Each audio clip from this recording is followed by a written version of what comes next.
स्मरणीय मधुसूदन ओझा जी के ये शारीरक विमर्श नामक जो उनका ग्रंथ है, उसका ये 14 प्रकरण है। दर्शन शास्त्राणाम विरोधाभास निराशो ब्रह्म मीमांसा इसका नाम है, जिसका ही बड़ा सुंदर अक्षरशः विवेचन तीनों सुधी वक्ताओं ने किया। उस दृष्टि से अगर देखा जाए तो मेरे लिए कुछ प्रस्तुत करने के लिए बचा नहीं। सबका बड़े सुंदर ढंग से पंक्तिशः निरूपण बहुत ही अच्छे ढंग से सभी ने किया है। तथापि किंचित वक्तव्यम, कुछ ना कुछ कहना है। दर्शन शास्त्र के विषय में आप सभी जानते हैं, दर्शन शब्द ही तत्व ज्ञान साधन हम उसको कह सकते हैं। दृश्यते ज्ञायते ब्रह्म तत्वम तत्वजातम व अनेन तद दर्शनम। और वस्तुतः उसी से हमें अनेक विषयों का ज्ञान करने का एक हमें दृष्टि प्राप्त होती है, किसी का ज्ञान कैसे किया जाए। इसलिए सामान्य रूप से जितने भी ज्ञान हैं, उन सभी ज्ञानों को हम एक पृथक पृथक दर्शन से तो नहीं कह सकते हैं, परंतु सामान्य रूप से दर्शन कह सकते हैं। जिसका भी विवेचना पूर्वक अध्ययन हो वो सभी दर्शन पदार्थ है। सामान्य रूप से हमारे भारतवर्ष में जो है आस्तिक दर्शन नास्तिक दर्शन के रूप में विख्यात है, जिसको अलग अलग व्याख्या करने की उसकी आवश्यकता नहीं है। और जो यह आचार्य मधुसूदन जी का यह ग्रंथ है, ये वेदांत दर्शन जिसको हम उत्तर मीमांसा कहते हैं उससे संबद्ध है। तो इन्होंने अन्य दार्शनिकों के मतों को रख करके और उसके विचार करते हुए वेदांत दर्शन की आवश्यकता या उसकी महत्ता को सिद्ध करने का उन्होंने वैदुष्यपूर्ण प्रयत्न किया है, जो सभी के लिए अनुकरण। सिद्धांतों को सबके समीप पहुंचाने का कार्य इस आभासिक विद्वत सम्मेलन के माध्यम से आचार्य संतोष शुक्ल जी कर रहे हैं। ये बहुत ही पुण्य वर्धक कर्म है। मैं उनको पुनः, यद्यपि वो हमसे बहुत विद्वान छोटा हो चाहे बड़ा सभी प्रणाम में होता है, इसलिए मैं उनको पुनः प्रणाम करता हूँ। अभी जिसका उल्लेख अभी आचार्य जी ने पूर्वक्ता में किया था, हनुमान नाटक का, यम शैवा समुपासते शिव इति ब्रह्मेति वेदांतिनो बौद्धा बुद्ध इति प्रमाण पटवः कर्मेति नैयायिक कर्तेति नैयायिकाः अर्हन् नित्यथ जैन शासनरताः कर्मेति मीमांसकाः सोयम नो विदधातु वांछित फलम त्रैलोक्यनाथो हरिः। अब इन्होंने सोयम नः विदधातु वांछित फलम त्रैलोक्यनाथो हरिः इस कथन से जिस समन्वय की बात आचार्य मधुसूदन ओझा जी अपने इस प्रकरण से करना चाहते हैं, उन्होंने इसको यहाँ पर उपस्थित रखा। तात्पर्य यह है कि विश्व का कोई भी चिंतक है वो किसी न किसी एक परम तत्व को चाहे जिस रूप में हो स्वीकार करता है। आज भी हम देखते हैं जो नैयायिक कहते हैं भाई कोई नहीं होता है, कोई ब्रह्मा नहीं होता है, कोई विष्णु नहीं होता है, कोई शिव नहीं होता है, ये सब प्रकृति के माध्यम से ऐसे स्वतः हो जाता है, प्रकृत्या स्वभावता होता है। तो प्रकृति इसकी संचालिका है या कौन संचालक है इत्यादि के विषय हमारे दर्शन शास्त्रों में बड़ा विवेचन है। और सांख्य शास्त्र तो यही कहता है कि प्रकृति ही संपूर्ण सृष्टि की प्रक्रिया का निर्वहन करती है, परंतु वो अचेतन है और अचेतन होने के कारण सृष्टि प्रक्रिया का स्वतः संभव सामर्थ्य उसमें नहीं है। इसलिए पुरुष से संबद्ध होने पर वो सचेतन होती है और फिर सृष्टि करती है। इसलिए प्रथम दर्शन हम लोगों का आस्तिक दर्शन के रूप में सांख्य दर्शन है, जिसका भी उल्लेख हम लोग करते हैं। और सांख्य शास्त्र के अनंतर जो दर्शन है जिसको हम योग दर्शन करते हैं, क्योंकि संपूर्ण प्रक्रिया का विवेचन सांख्य शास्त्र के माध्यम से नहीं हुआ। तो इसलिए वहां पर योग दर्शन की आवश्यकता हुई, तो आचार्य ने योग दर्शन की रचना की। और उसी में जब पदार्थ विवेचन की आवश्यकता हुई तो वैशेषिक दर्शन हुआ।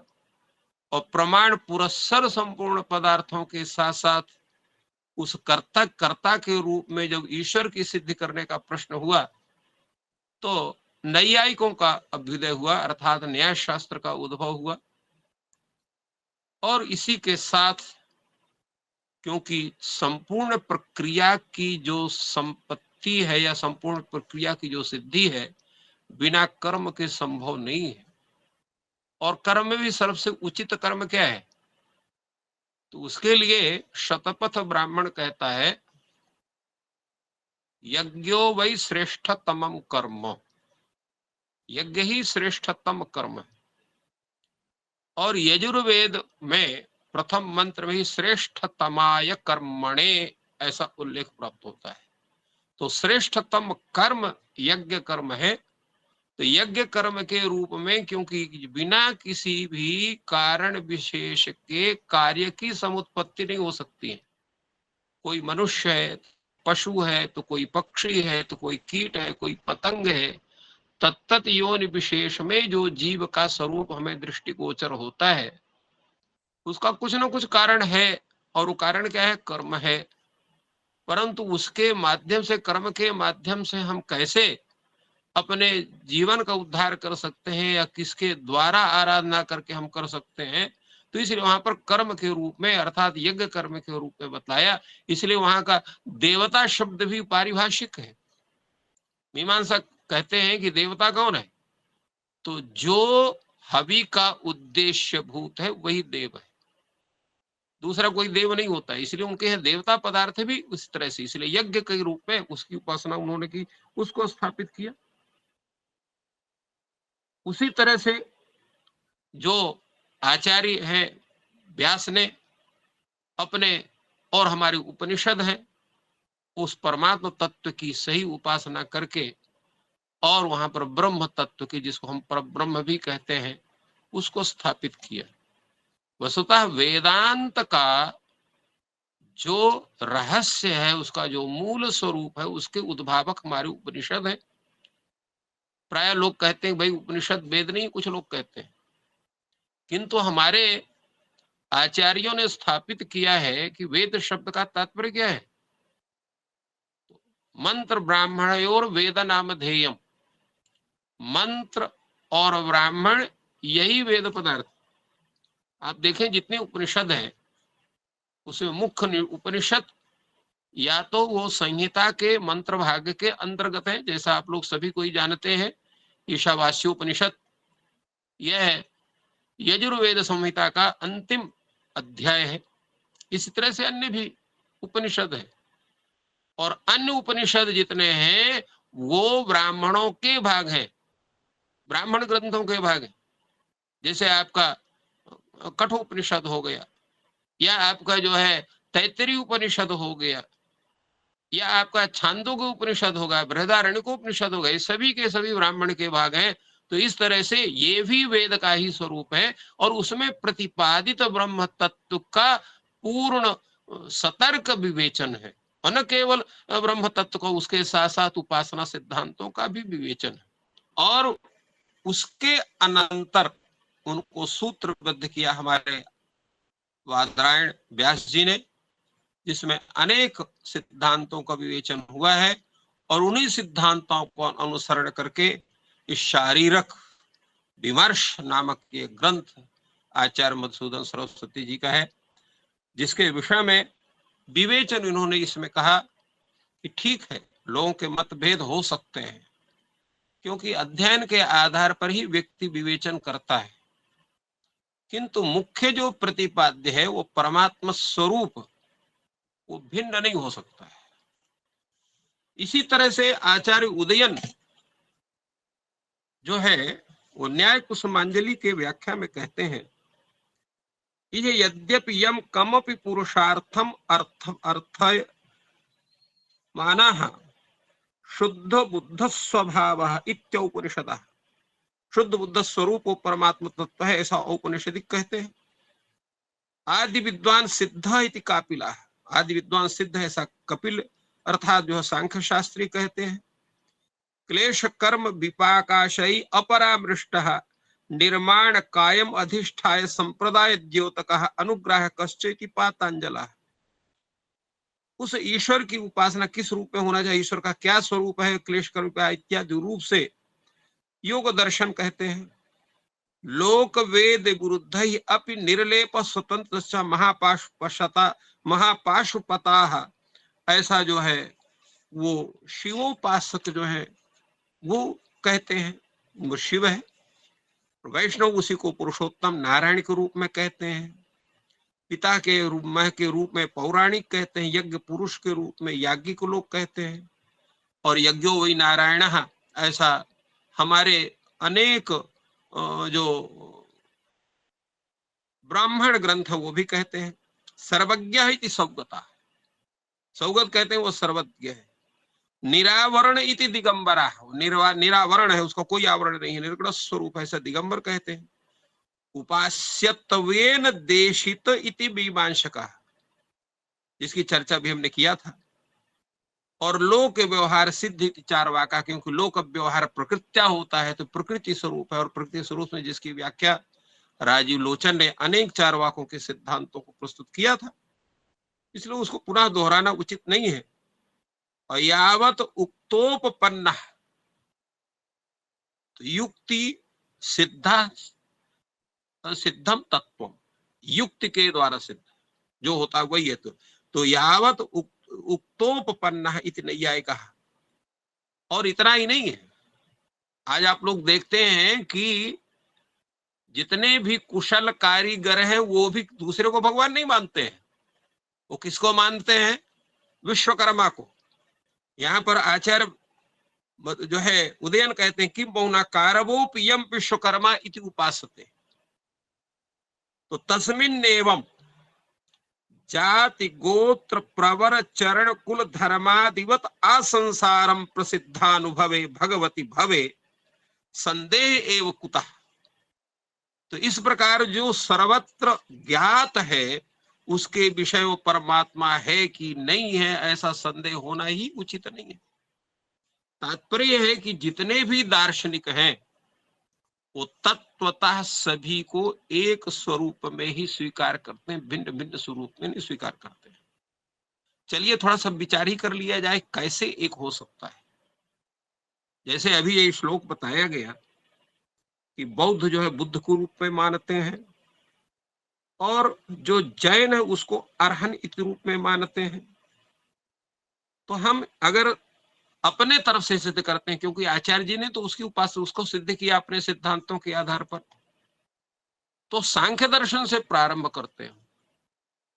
प्रकृति संपूर्ण कार्य की कर्त्री है, और उसको जो है चेतनता प्राप्त होती है पुरुष से, और इसके बाद वो संपूर्ण संसार की स्थिति होती है। एक चरण हुआ, और वस्तुतः आप देखते हैं कि स्वभावता ही प्रवृत्ति होती है। सब जितनी सृष्टि है उसमें देखिए, एक आप कल्पना कीजिए कि आप चावल रखते हैं, गेहूं रखते हैं, कोई वहां पर कारण विशेष नहीं है, और उसमें जो है वो कीट विशेष कैसे उत्पन्न हो जाते हैं। तो कीट विशेष के उत्पादक तत्व उसी चावल गेहूं दाल इत्यादि को वहां विद्यमान रहता है, और इस रूप में उस कारण के माध्यम से वो तत्त स्थान में उत्पन्न हो जाते हैं। तो अगर प्रकृति के प्रकृत्या स्वभावतः अगर वो कीट उत्पादक तत्व और उस गेहूं धान में अगर ना हो तो कैसे उत्पन्न होंगे। तो इसका तात्पर्य है कि वो भी प्रकृत्या उत्पन्न होते हैं, तो प्रकृति का स्वरूप हुआ। अब प्रकृति स्वतः संचालित नहीं, क्योंकि शास्त्रकार कहते हैं जड़ है, तो वो पुरुष को चेतनता प्राप्त होती है। परंतु यहाँ पर प्रश्न उठता है कि अगर अनेक पुरुष हैं तो उनका भी कोई एक नियंत्रक तत्व होना चाहिए। वो तत्व विशेष क्या है, उसको योग शास्त्र कहता है वो ईश्वर है, क्योंकि ईश्वर के द्वारा ही प्रकृति पुरुष भी नियंत्रित होता है, प्रकृति भी नियंत्रित होती है, और उसे संचालक होते हैं। तो ये हुआ, अब जो ईश्वर है पुरुष है उन दोनों की हम सत्ता स्वीकार करते हैं, परंतु उनके जो तत्त पदार्थ का जो विवेचन है वो अधूरा होने से वैशेषिक शास्त्र हमारे सामने उपस्थित होता है। वैशेषिक शास्त्र में भी यद्यपि ईश्वर का अतिरिक्ततया सत्ता स्वीकार नहीं की गई, किंतु उसका जो है खंडन भी नहीं, तो इसलिए जो है मूलतः उसको हम तद्रूप में स्वीकार कर सकते हैं। न्याय शास्त्र उसको पूर्ण रूप से ईश्वर की सिद्धि करता है, करते नैयायिका के रूप में बताया। और मीमांसा शास्त्र के विषय में जैसे कहा गया, परंतु कुछ ऐसे भी मीमांसक है जो ईश्वर को भी स्वीकार करते हैं, क्योंकि ईश्वर के बिना कोई सृष्टि का स्वरूप नहीं, इसलिए मीमांसकों में भी अनेक हो गए हैं। और उत्तर मीमांसा की अगर बात किया जाए तो जितने भी दार्शनिक हैं उत्तर मीमांसा से संबद्ध, सभी किसी न किसी रूप में, अगर अद्वैतवादी उसको तद रूप में केवल जो है वो ब्रह्म तत्व को स्वीकार करते हैं कि केवल चिद मात्र ब्रह्म ही है, और जितनी भी सृष्टि प्रक्रिया है जो है उस माया के जो है जो उसके दो रूप हैं, तो इससे व्यष्टि से और समष्टि उसके दो रूप है। तो समष्टि से उपहित चैतन्य वो ईश्वर है, व्यष्टि से उपहित चैतन्य जो है जीव, और उसी संपूर्ण सृष्टि की प्रक्रिया प्रारंभ होती है।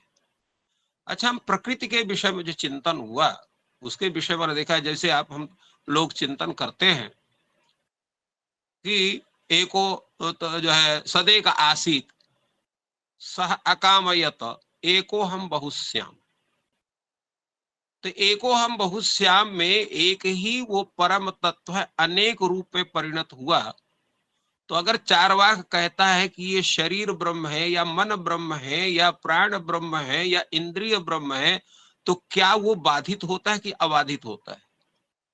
जो संपूर्ण सृष्टि भगवानमय है, और हमारे भक्तों के लिए भी कहा गया है कि निज प्रभु में देखहि जगत के ही सन करहि विरोध। जब संपूर्ण विश्व को वो अपने प्रभुमय ही देख रहे हैं तो किससे विरोध करेंगे? तो अगर चारवाक वो अगर शरीर को ब्रह्म समझता है या मन को ब्रह्म समझता है या इंद्रिय को ब्रह्म समझता है या प्राण को भी ब्रह्म समझता है, तो तत्वतः उसका भी गलत नहीं। संरचना वो भी प्रभु स्वरूप है, तो इसलिए सांख्य शास्त्र भी गड़बड़ नहीं है। उसका कोई परम तत्व के रूप में अगर योग शास्त्री ईश्वर की परिकल्पना करते हैं तो वो उसके कुछ पास पहुंच जाते हैं। तो इस रूप में अगर हम किसी भी शास्त्र को देखते हैं, चाहे चारवाक दर्शन हो, बौद्ध रूप शून्यवादी है, तो शून्य का तात्पर्य ही क्या होता है? सबका अभाव। तो जहां सबका अभाव होगा वहां परमात्म तत्व का होता है व्यापक स्वरूप। आप किसी गणितज्ञ से पूछिए शून्य की क्या अहमियत होती है, वो बताएगा कि शून्य का तात्पर्य क्या होता है। तो जब सब कुछ परब्रह्म है तो शून्य भी परब्रह्म के, इसलिए हमारे यहाँ जो है वो जो श्लोक हम लोग सबको ही बोलते हैं कि जो है पूर्ण विदम जो है तो वो उसका क्या पूर्ण पूर्णात् पूर्णमेवावशिष्यते, ओम पूर्णमिदः पूर्णमिदं पूर्णमेवावशिष्यते पूर्णस्य पूर्णमादाय। तो ये जो श्लोक है उसमें भी पूर्ण स्वरूप में वस्तुतः शून्य ही पूर्ण होता है, क्योंकि उसमें आप घटापट और न जोड़ सकते हैं न घटा सकते हैं। उसमें संख्या, बाकी संख्याओं में आप घटा भी सकते हैं, जोड़ भी सकते हैं, भाग भी दे सकते हैं।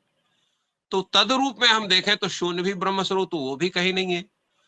तो ये जो आचार्य मधुसूदन सरस्वती जी का संपूर्ण दर्शनों की समन्वय की जो परिकल्पना है, ये अविचारित कल्पना नहीं है, ये बुद्धिपूर्वक परिकल्पना है।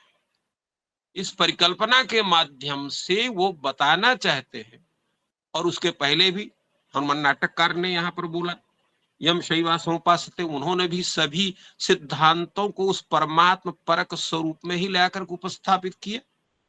उसी प्रकार आचार्य उदयन ने अपने व्याख्या में उन्होंने भी कहा कि जब सब कोई उस परमात्म तत्व किसी न किसी रूप मानते हैं तो ईश्वर की सिद्धि करने के लिए अलग से कोई आवश्यकता ही नहीं है। संदेह क्यों है?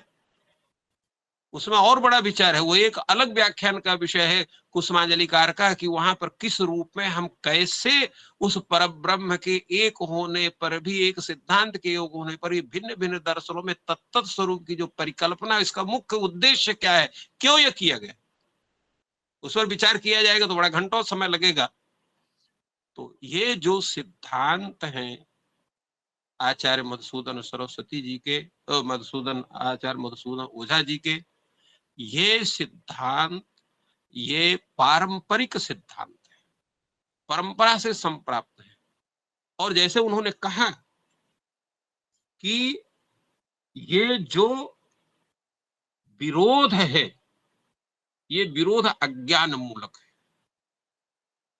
और किसको अज्ञान मूलक ये विरोध बनता है? अविदुषाम। अविदुषाम का मतलब यहां पर मूर्ख नहीं है, जो तत्व के विचार में आलस्य करे वो अविद्वान है। क्योंकि उसमें मेहनत करनी पड़ेगी, बुद्धि लगाना पड़ेगा, पढ़ना पड़ेगा, आचार्यों संपर्क पर करके उनके पास में बैठ करके अपने प्रश्नों का उत्तर खोजना होगा। तो अविदुषाम शास्त्र चिंतायाम आलसानाम, ये अगर उसके हम व्याख्या करते हैं, क्योंकि वो कुछ विचार ही नहीं करता है, तो विचार क्या करेगा? तो इसलिए वस्तुतः अगर सिद्धांत हम देते हैं, पारंपरिक सिद्धांत को देखते हैं, तो जो आचार्य मधुसूदन ओझा जी का सिद्धांत है, जिन्होंने इसके पूरे प्रकरण में जो सुंदर विवेचन करके एक एक सिद्धांत की पृथक पृथक व्याख्या करते हुए और अंत में उसके स्वरूप को स्थापित किया।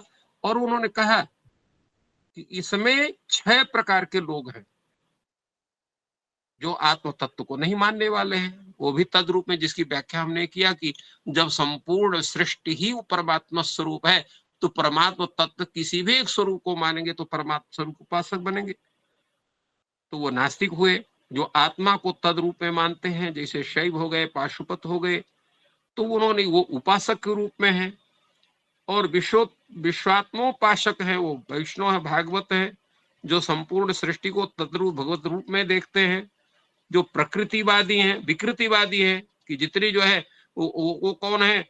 तो वो हमारे जो है गौतम शास्त्र अर्थात जो है वो न्याय शास्त्री है और वैशेषिक शास्त्री हैं, तो ये है कर्मवादी है। इसी प्रकार सांख्य शास्त्र और प्राधानिक ये जो है ये भी कर्मवादी हैं, ये पुरुष प्रकृति को, यज्ञ प्रजापति इत्यादि को मानते हैं। अविश्वातीत, इस विश्व से अतीत, विश्व से अतिरिक्त तो पर ब्रह्म स्वरूप है। तो चाहे इस पर ब्रह्म स्वरूप को विश्व के स्वरूप में स्वीकार करें, चाहे कर्म के रूप में स्वीकार करें, चाहे अपने उपास्य देवता के रूप में स्वीकार करें, चाहे निर्गुण परमात्मा के स्वरूप में स्वीकार करें, उस परमात्म तत्व से व्यतिरिक्त आपका चिंतन हो ही नहीं सकता। इसलिए संपूर्ण इस प्रक्रिया का जो निर्वाह एक तत्ववादिता के स्वरूप का जो प्रतिपादन है, अद्भुत है। हम ऐसे परम चिंतक आचार्य मधुसूदन जी के चरणों में अपना प्रणामांजलि अर्पित करते हुए, आप सभी विद्वानों के प्रति प्रणामांजलि अर्पित करते हुए अपने वाणी को यहीं पर विराम देते हैं।